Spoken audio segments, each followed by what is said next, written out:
I should have known from the way she avoided eye contact when I opened the door that something wasn't right. The leash dangled loosely from her hand, and Biscuit, my scruffy golden terrier mix, panted beside her, tongue lolling, muddy from the park as usual. But it was the hesitation in her voice that made me pause. "He was so good today," Tara said, forcing a smile. Her fingers trembled slightly as she handed me the leash. "Honestly, I think he could be in commercials with the way he's listening to commands." "Oh yeah?" I chuckled, ruffling Biscuit's ears. He barked happily, then immediately sat down when I said, "Down." He held my eyes. Perfect form, not a paw out of place. "Such a good boy," I murmured, still smiling, but Tara had already turned. "Everything okay?" I called after her. She didn't look back, just waved over her shoulder and climbed into her rusted blue hatchback.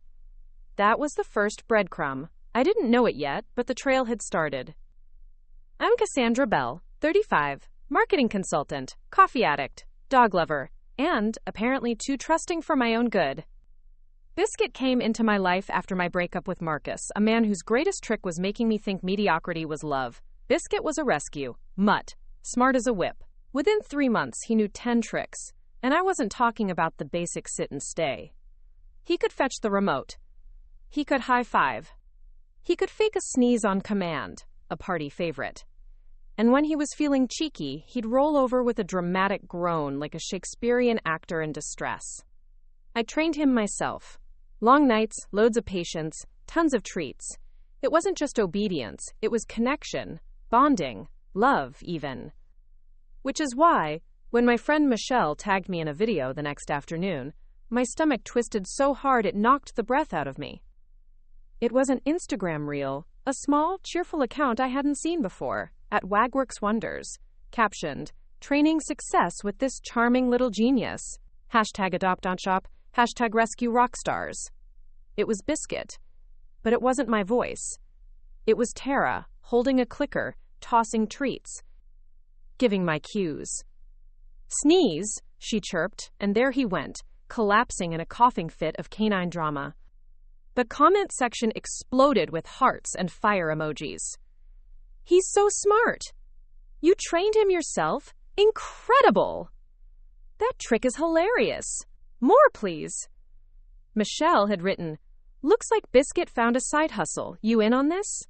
Quote, I wasn't. Not even close. The thing about betrayal is that it rarely announces itself. It creeps. It festers. And when it blooms, it does so loud and fast, like a punch to the throat. I didn't respond to Michelle. I didn't comment. I didn't even confront Tara. Not yet. Instead, I watched. 3 more videos went up that week, each one featuring Biscuit performing a new command I had taught him. Each one with Tara smiling proudly, sometimes tagging the local rescue center in the caption, each one gathering more and more views. She didn't mention me. Not once. Not in the captions. Not in the hashtags. Not in the comments. My name, my effort, my bond with that dog vanished. Replaced by filtered smiles and a woman riding a wave she didn't earn. "Confront her," Michelle said when I finally showed her everything over tea and rage.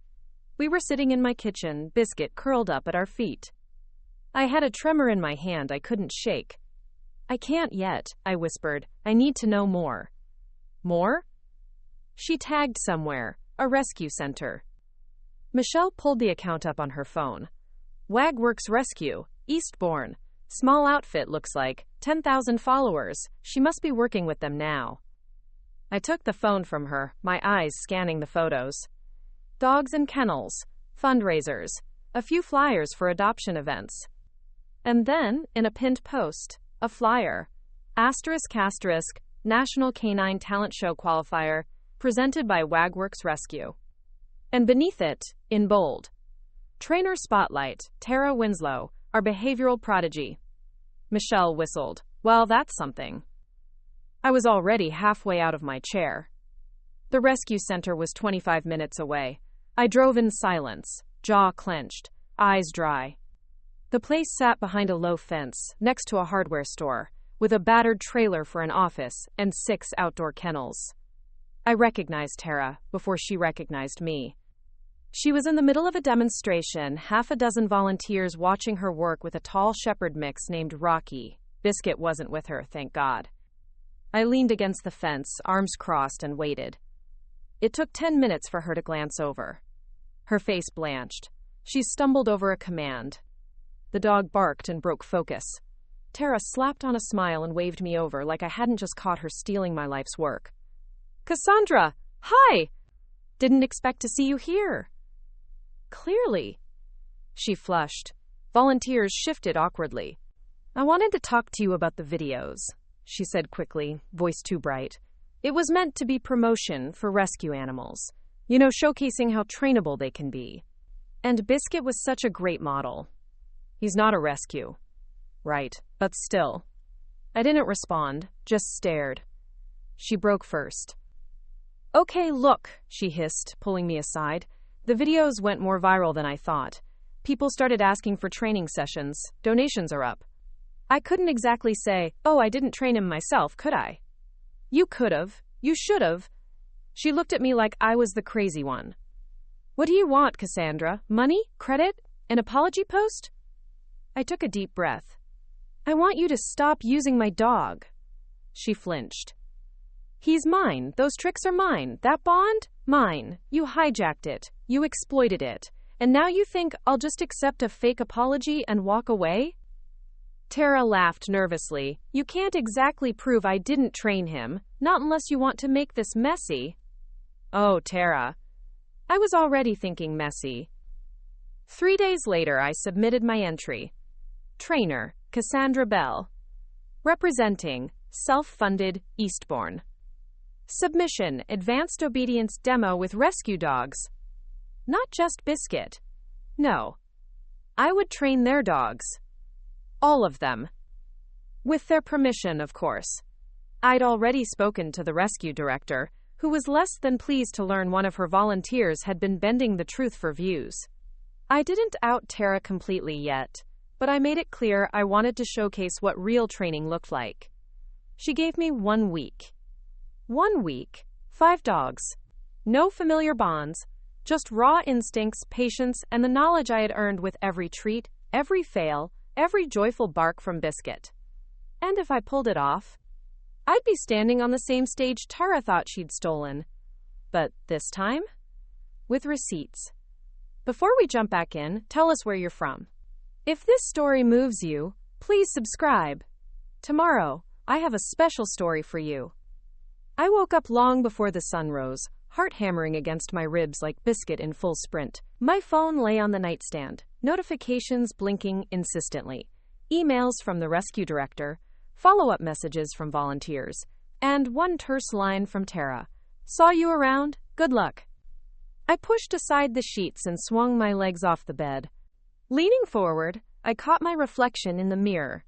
Dark circles under my eyes, hair mussed from a restless night, cheeks flushed with determination and dread. Today was day 1 of my self-imposed boot camp. 5 dogs in 7 days, each with its own quirks and fears.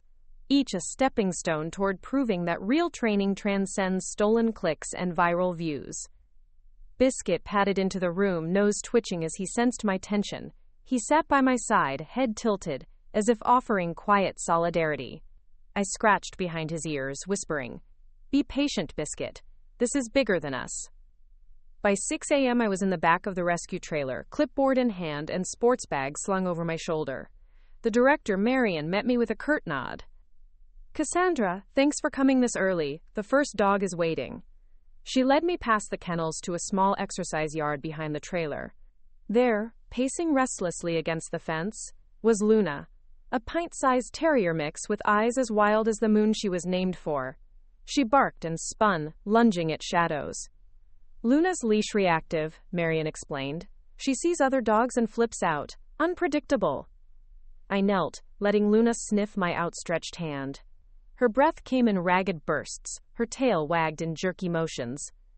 "Okay, girl," I murmured. "Let's start slow." I clipped on a long training leash and began. 1. Knock. Cod. Desensitization. Asterisk, asterisk, I held a treat in one hand and the leash in the other, standing at a distance from the other dogs. Every time Luna kept her gaze forward without lunging, she earned a small morsel. 2. Counter-conditioning. Asterisk, asterisk. I introduced gentle click-or-treat combos as other dogs passed beyond the fence. Click, treat. Click. Within 15 minutes, Luna's lunges softened to tentative stretches, and the flick of a flicker became a settled sit. The breakthrough came when a husky's howl echoed from the next yard. Luna stiffened, then sat, eyes focused on me. My stomach loosened in relief. Good girl, I praised softly, stroking her ears. Marion raised an eyebrow. Never seen her comply so quickly. I forced a light laugh. Bribes help. Day 1 closed with Luna gently trotting beside me on a loose leash, head high, tail wagging. I left the rescue at sunset, muscles aching and mind buzzing. Driving home, I rehearsed my narration for the video submission. Watch real progress in just one session. Quote. But that night, as I lay out my notes, another email awaited. Subject. Asterisk, asterisk, viral spike. From asterisk, asterisk, wagworksrescue@mail.com. Mail to wagworksrescue@mail.com. Mail asterisk. The Tara videos are trending worldwide. Donations are up 300%. Videos scheduled for national broadcast. Asterisk. My breath stuttered. They hadn't noticed me. They were still talking about her. Tara. I slapped my phone down. No turning back now. Command Gay 2. Rocky, the German Shepherd with a mind of his own. I arrived to find volunteers struggling to coax him from his kennel. Rocky towered over them, hackles raised, hackneyed nips at the unstable souls approaching. Marion introduced him. He's brilliant, knows basic commands in theory, but spooked by new people. We've had 2 handler injuries. I entered his kennel slowly, letting my hand trail along the bars. Hey, big guy, Cassandra, I offered a handful of kibble. His throat rumbled. We worked through muzzle training first, essential for his safety and mine. Click, treat, click, treat. He let me slip the soft guard over his snout without struggle. Next, I guided him through stationary obedience. Sit, stay, down. Rocky's ears pricked when I raised my palm for stay. He held himself with soldier-like tension until the click sounded, releasing his form with a satisfied exhale. But the real test came when I led him out for a controlled walk past the kennels. His paws hit the pavement with thunderous clops. His eyes locked onto stray cats, birds, anything that dared cross his line of sight. Lean in, steady voice. Reward, calm focus. At the yard's far end, a volunteer jogged past. Rocky lunged. My voice sharpened. Rocky, lock, look! The verbal cue snapped him back. He spun, paws skidding, and then sank to a perfect sit, gaze leveled on me. The volunteer froze. I smiled. Good boy. Reward. Marion and the onlookers stared. That's impressive, Marion admitted. That night, exhaustion crept into my bones. I pored over the footage, clear, crisp, unedited. Luna's transformation. Rocky's restraint. I drafted captions. Mimes asterisk. Real training. Real results. No stolen glory. Just patience, respect, and consistency. Asterisk. My finger hovered over post, but I didn't. Not yet. Naki's Day 3. Jessie, the nervous border collie, who'd chase off volunteers with a fierce nip. Jessie's file. Abandonment trauma.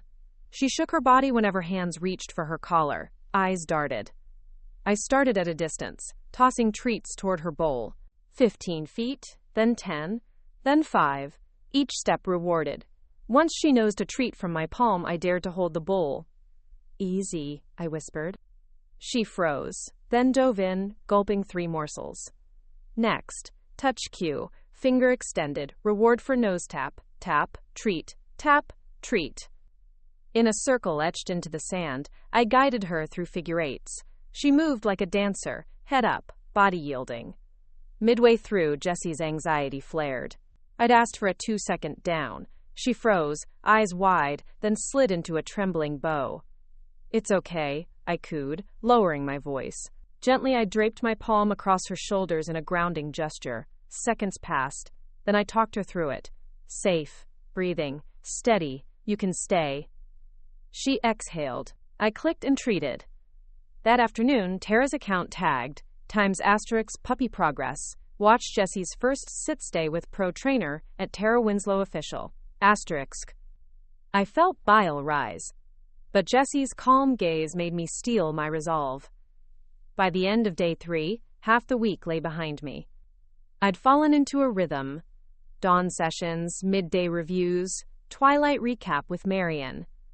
Each dog revealed a slice of its soul, trust earned through intentional kindness. Yet each step forward was shadowed by Tara's rising profile.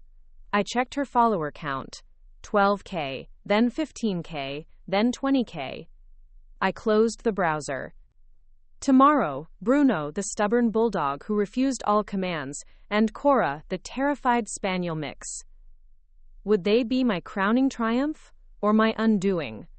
I fell asleep to Biscuit's rhythmic snore, mind churning through strategies, contingencies, backup plans. Because if one thing was certain, Tormsteig snore, the final qualifier round, was approaching.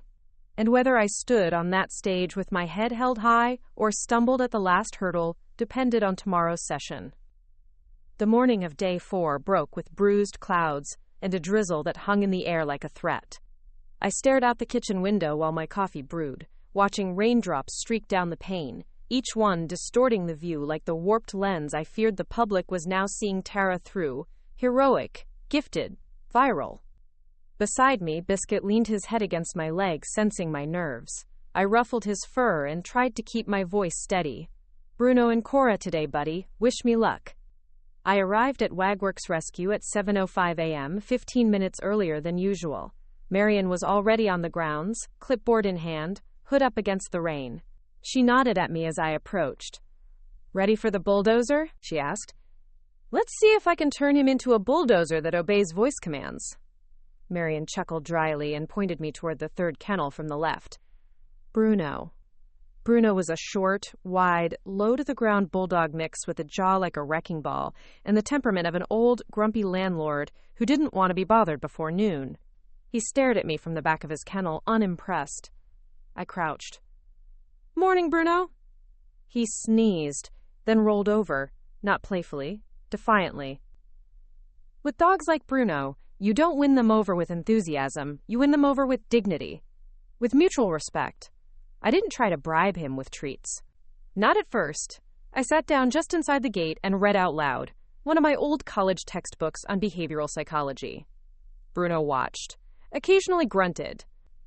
20 minutes in, he scooted forward. I slid a single treat onto the floor. He sniffed it, snorted, then ate it like he was doing times the favor. Progress. The real breakthrough came when I used a low, steady tone and introduced a clicker. No hand gestures, just calm presence and reinforcement. When I finally asked for a sit, I got an eye roll first, but then, almost grudgingly, his rear hit the floor. Click, treat.